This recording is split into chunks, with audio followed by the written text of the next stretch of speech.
in this particular case, she was about to cheat on the man she was married to because he wasn't being the man that she married. She might not have been the woman that he married as well. I've never actually had anyone say, well, yeah, I am. There's always this scenario where neither of them are being the person that the other one married. Hello, everyone, and welcome to another episode of The Powerful Man Show. I am your host, Doug Holt, with my co-host and founder, Tim, the Powerful Man Matthews. What's going on, buddy?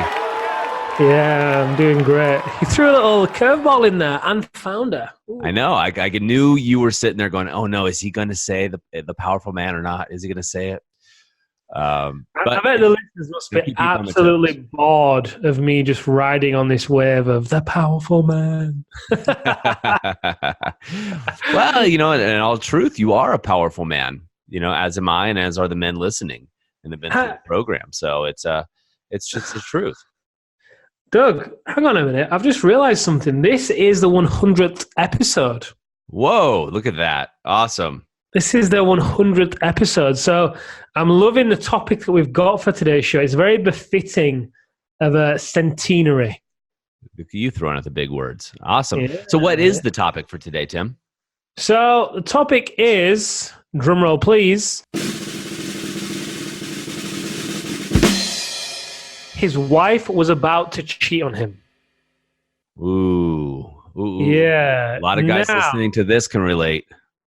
Yeah, do you know what? We often as men, and I'm just going to generalize here, but often we think, well, we like to think that, the wife would never do anything like that. In fact, I spoke with a business owner today, and he told me that he wants to join the program because he wants to rebuild his marriage and do it in a way whereby he can also find true happiness and fulfillment, because he's just chasing money and it's not meaning anything, and it's causing a divide between him and his wife, and he's not being there for his son. And the story we can all relate to. Now, his wife had said, I'm going to go and spend a month up in Canada. Let's do a trial separation, and I'm going to go back up home because that's where she's from.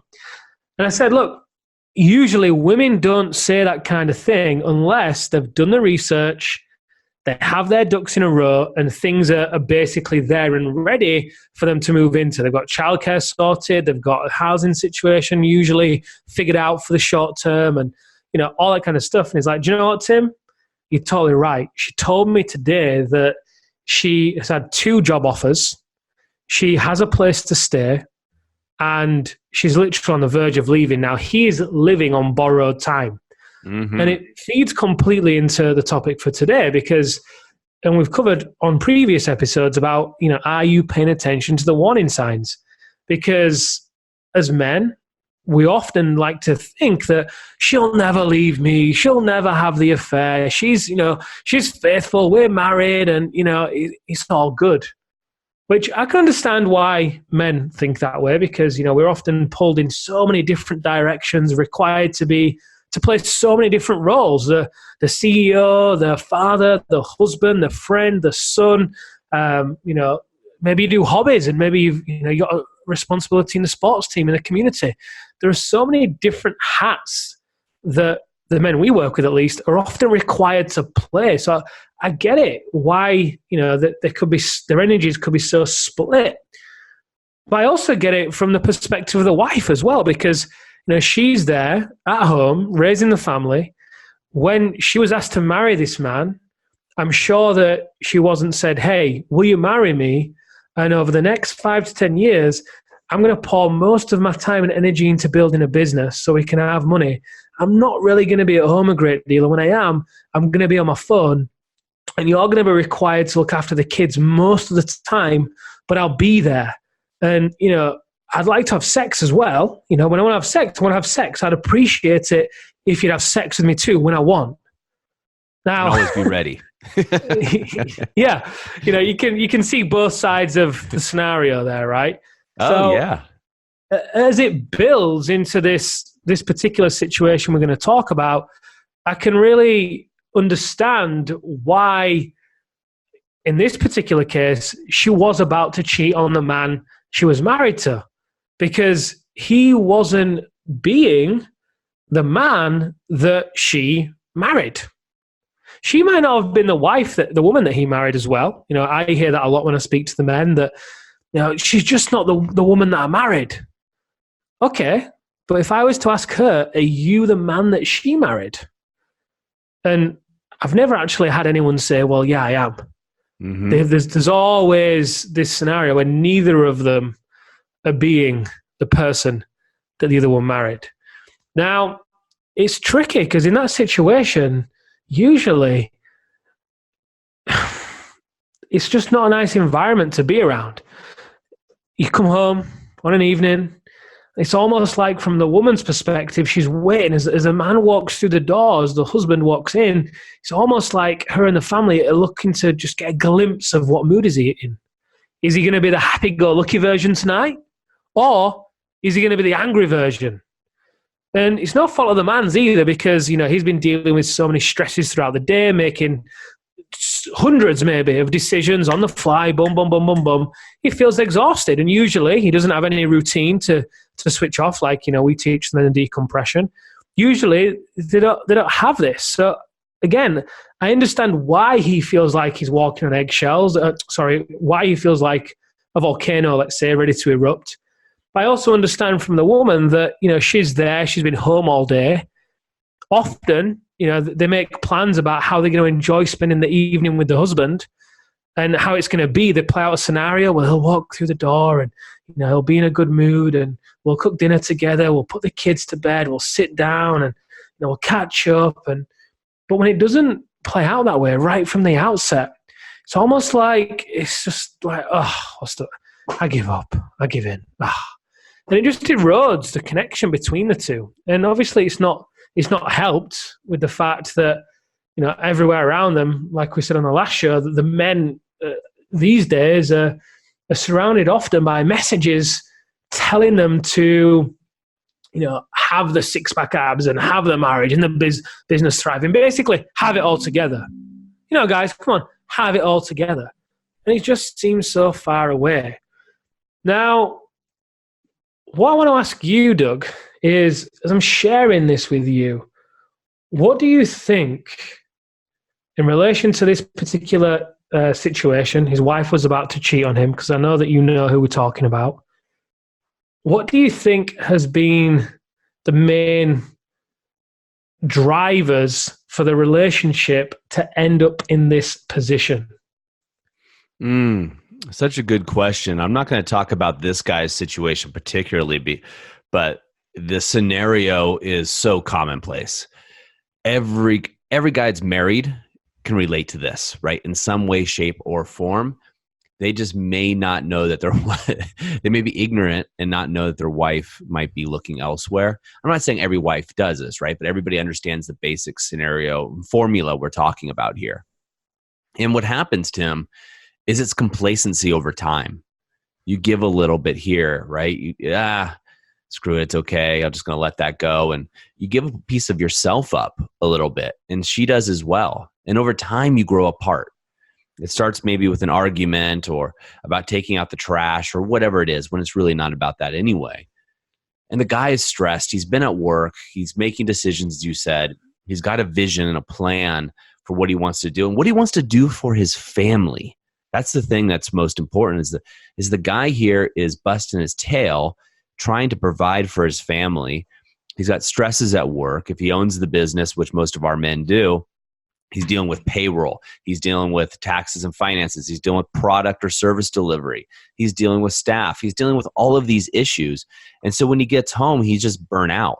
And his family and his wife get the crap part of him, right? The leftovers, so to speak. And then he's disengaged. And he looks around, and if his wife, if they're in a traditional relationship, and maybe the wife's at home, he's looking around going like, oh, why is the house dirty? Why aren't the kids doing X, Y, Z? All of he's trying to figure out, well, I've been busting my butt. What have you been doing? And they start to have friction there, Tim, and they start to grow apart. And an inch apart becomes a mile apart. right? They start going to bed and sex when they were first married, right? It was fresh. It was fun. Now, if they have sex once a week, that's a major thing. And that sex they have once a week isn't good, right? It's not satisfying, especially for the woman, probably, right? It's kind of a one and done, get in, get out. That was fun. They feel a little bit more connected, right, with the intimacy.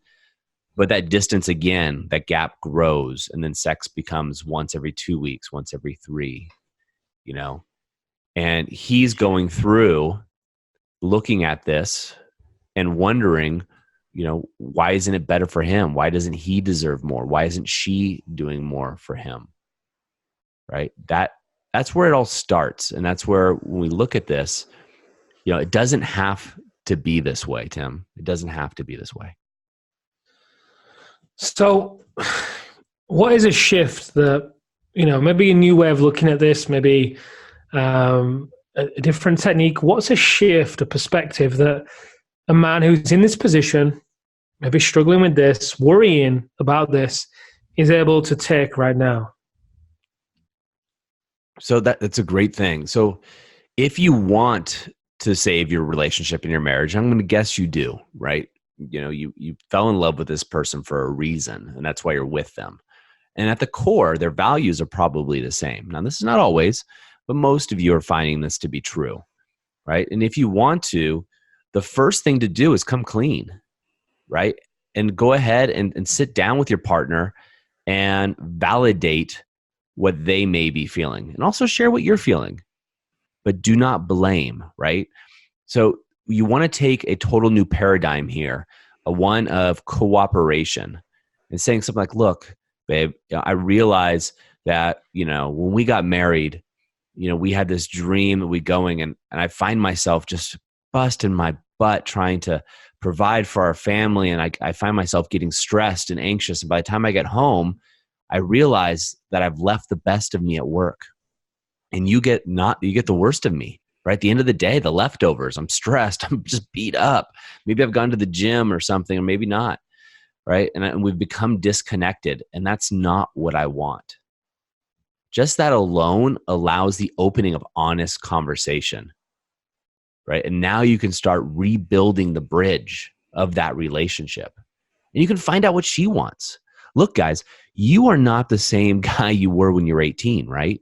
I'm assuming you're not 18 listening to this, but you're not the same guy you were 2-3 years ago. You're just not. You've changed. You've had new perspectives, new experiences, I hope, right, in your life. Hopefully you're doing personal development, your business has changed, etc. Guess what? Your wife has changed too. It's time to get to know who she is, what her dreams are, and what she wants. Those things change. And by taking a new perspective on this and looking at it and saying, look, here's what I want. I'm going to take a stand for this. But first, I'm going to go ahead and validate what my wife or partner could be feeling, and I'm going to share what I'm feeling, open and honestly, so we can both get what we want out of this. It can become a win-win. And I think as well, when you just describe that scenario, it's a trap that is so easy to fall into, is keeping score. Well, I've been out of work. I've been making all these decisions. I've, been making the money.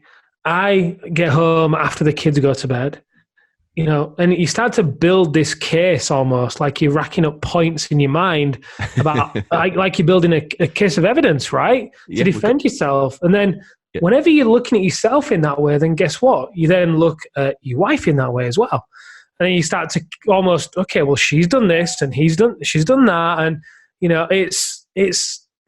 you start to see who's winning, who's done the most. It becomes this tug of war that nobody is going to win and nobody's going to back down in. And it's not a great position to be in a relationship. And I think taking the approach that you've just mentioned, Doug, of validating the woman and, sitting down, and I think a step onto that would be if you sat down with her and held her hand and looked her in the eye and really shared openly, let her feel what you were saying as well. It even take that to another level. But having that, it just completely nullifies any keeping of scores. And it totally brings you back to a neutral, cooperative, as you said, point of harmony, if you will. A position in which you can then grow together And it's almost like you do this dance, in a relationship. It's kind of like, how DNA is structured, kind of that intertwining helix, double helix. That's kind of the dance in a relationship. You come together, you go apart, you come together. So you're together in the morning, you go apart during the day, you come together, you go apart, so on. And being able to address the woman in this way just allows it so that when you guys do come together, you're not coming together to count wins or secretly keep score. You're actually coming together to be together. Hey, sorry to interrupt the show, but I wanted to ask you a question. Do you ever feel like something's just missing? Like there's something more out there and you just can't put your finger on it? I totally get it. Go over right now to thepowerfulman.com/freedom to discover the system that other businessmen just like you are using. We've included 10 case studies, 10 men just like you who have found the solution and have found their way on their path. And we want to share that with you. Go over to thepowerfulman.com/freedom right away. Now let's get back to the show. Beautifully said. I mean, you're going to get what you find, guys, right? So if you're looking for reasons to validate that you are right and she is wrong, you're going to find it. You're going to find whatever you're looking for. And, the truth is, she may push back and she has every right to, most likely, as you do you, but it's your chance to be the strong one here, right? You're the man, be the strong one and be with her. And the reason this works, Tim, is when you're able to have that presence with her, you clean the slate. In the present, now you can almost, not always, but almost get rid of the past and talk to her about what is going on for you now. And what that does is creates a blank canvas for the two of you to paint a future that you want to live into. Now, I'm sure you guys did this when, early on in your relationship, probably not consciously, but you talked about your future together. And my guess is you haven't done that in quite a while, right? You haven't actually painted. And if you have, you painted in very black and white. Hey, the kids need to be picked up from football at 4 p.m. Can you do it? What have you? Johnny's, we're at a lunch meet, whatever, things like that. You're not talking about dreams, fantasies, sexy things, right? And getting sexy with her. And you said it right, staring into her eyes and connecting. Most often, if a woman feels connected to her man, she's not going to stray or cheat. But it's that disconnection is the worst thing. I've often heard women say, I'd rather be physically abused than emotionally abused. Wow. Right. And whether that's true, they're just saying it, but disconnection, right? My wife will say this, when we're disconnected and you disconnect from me, she's like, that is the worst thing. You could not do anything worse to me than disconnecting. That is my life force in our relationship. And what she's saying to me is, look, I need you to be here through the storms. I need to know that you're going to be here, good, bad, indifferent, that I got you. I got my man who's also going to be there for me when I'm going through my craziness. And that's why it works, because you're really clearing the slate. And Tim, what my wife and I do is we use the analogy, and I've talked about this in the podcast before, is if you can imagine two people, you and your partner standing nose to nose almost, but between you is a glass wall. And every time you disconnect, lie, or leak by looking at porn, whatever it might be, you put a little dirt on that glass wall. And eventually over time, you can't really even see each other. It's so murky. And you have to go through and scrub that away. And what you just said is perfect. It scrubs it away. Because look, guys, you value the connection. You value the relationship. You value being with your partner, or you wouldn't be in it. You would have left. You just would have left. Right? And your wife, your partner does as well. You guys share similar values. You want a strong relationship, someone you can trust, someone you can lean on. In order to do that, it's like an emotional bank account. You can't just make withdrawals. Just like in your business account, you have to put deposits in before you withdraw money, right? Otherwise, you get into the red, which is, a lot of us have been there, but you can't be in the red in your relationship month after month, year after year, and expect to still have credit with that bank. Your relationship's the same. Yeah, it reminds me of Rick and Chelsea. when Rick came into the Alpha Reset, and I'm happy to use his name because we recorded an episode of how he did it in the Facebook group where he shares all this. So, he shared how just prior to him joining, he was in America with her, and they'd pulled over at the side of the road, and he had tears just streaming down his face, and she did too. And they just said, look, we can't continue like this. They clearly loved each other, but the relationship just wasn't working.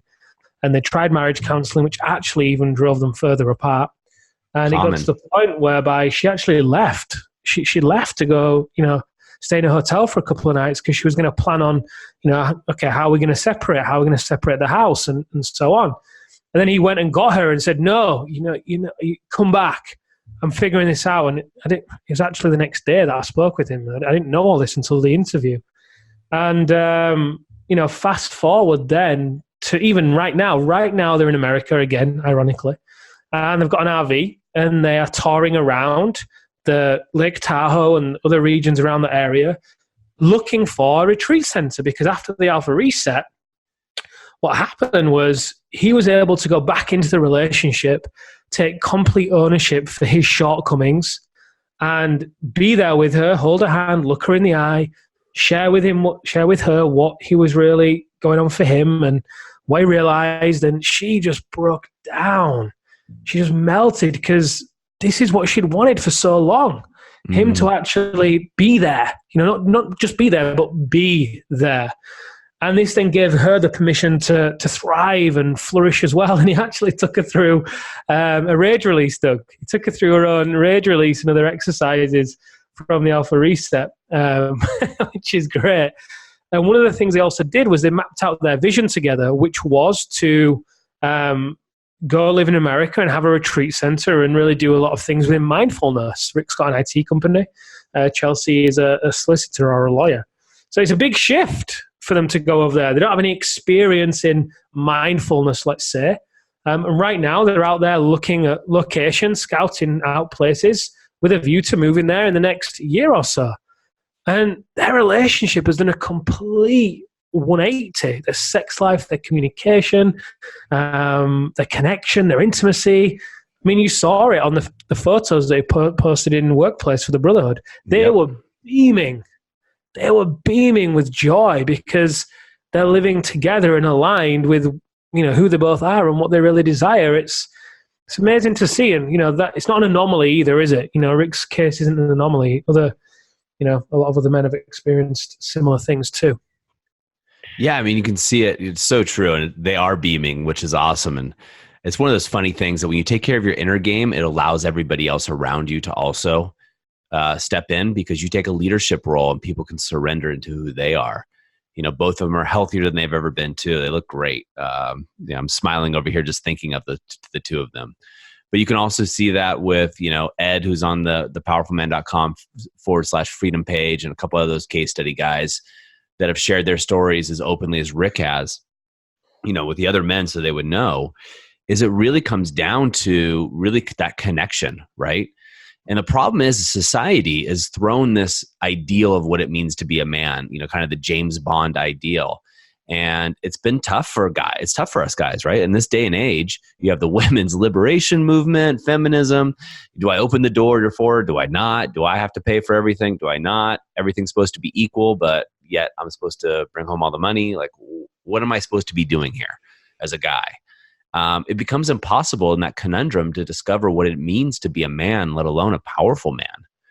And so I think a lot of these guys, Tim, get stuck.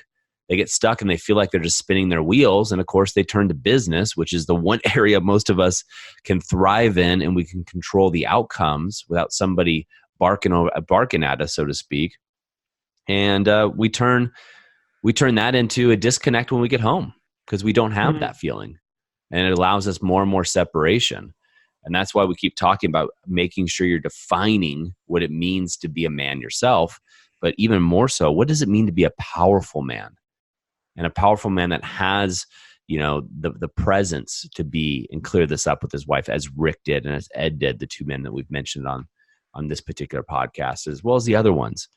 What does that mean to be you? Because society is throwing all these curveballs at you. And in part, they're doing it, by the way, to sell you more things. You need this face cream. You need to wear these clothes, right? To get your relationship better. Drive this car and your relationship will be better. When that's not true. That's just a way to sell you more crap. The truth is, it's inside of you. And when you can discover that inside of you, then you can sit down with that presence of mind with your partner. As you said, Tim, hold her hand, look in her eyes, and share what's going on. Validate what she may be feeling, and then ask what she really is feeling, and then come to a conclusion. Look, if you love her, guys, it's worth the risk. This is time for you to be the man, you to step up, you to take the risk of rejection, right? But at the end of the day, aren't we really talking about the fact that you're either risking the fear of rejection or risking losing your partner? And when we think about that from a logical perspective, if she rejects you, okay, no big deal, right? You can keep talking about it. But if she leaves you, you have no opportunity, right? You're automatically rejected. So the actual clear logical path is to take that risk. You're on no physical danger. Take the risk, be the man, and come in there and show her the new you. Show her that you're willing to work on the relationship and have an honest conversation. Forget what society has to tell you about this. This is time for you to be you. Well said. All right, guys. So what I'm going to implore you to do right now in this moment of insight is stop what you're doing right now and reach out to your life, your spouse, and just tell her, hey, look, I'm thinking of you, which is true, right? Say I love you if you really mean it from the bottom of your heart. Don't say it as something you have to say. And the third thing I'm going to implore you to do is schedule a time to take action and sit down and have this conversation. A time where the kids are asleep, a time where you have the energy and she has the energy, right? Don't be waiting for her, you both to be, just totally exhausted and you're pouring a glass of wine or two and now you're inebriated where all your triggers are going to come up. Do it sober and schedule this time today. Do it now. And I'd love to hear about what happens. Tim, anything else you'd like to leave these guys with today? No, I think this has been a great episode, definitely befitting of, the 100th episode. So thank you for being here, to you, Doug, and also to the men that are listening. And thank you for all of the support that you've given us over the past 100 episodes. The podcast has grown phenomenally over, the course of, it's not even been a year. Wow.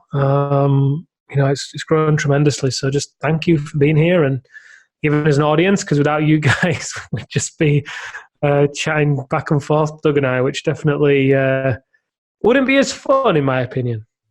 Thanks, man. So guys, I'm going to ask you one favor, the 100th episode, is share this episode with at least 2 men that you know. And use me as the excuse. Just be like, yeah, I was listening to this episode. What do you think? I told this, I told this guy, Doug Holt, that I would do it. Whatever you want to do, but share this episode with at least 2 men, because it's about time that we take society back for men. It's about time that we take a stand and help other men around the world step into their power, the powerful men they are, and build community around men who are doing the right work. Guys, on that note, we'll see you next time. Have an amazing day. And remember, take some action.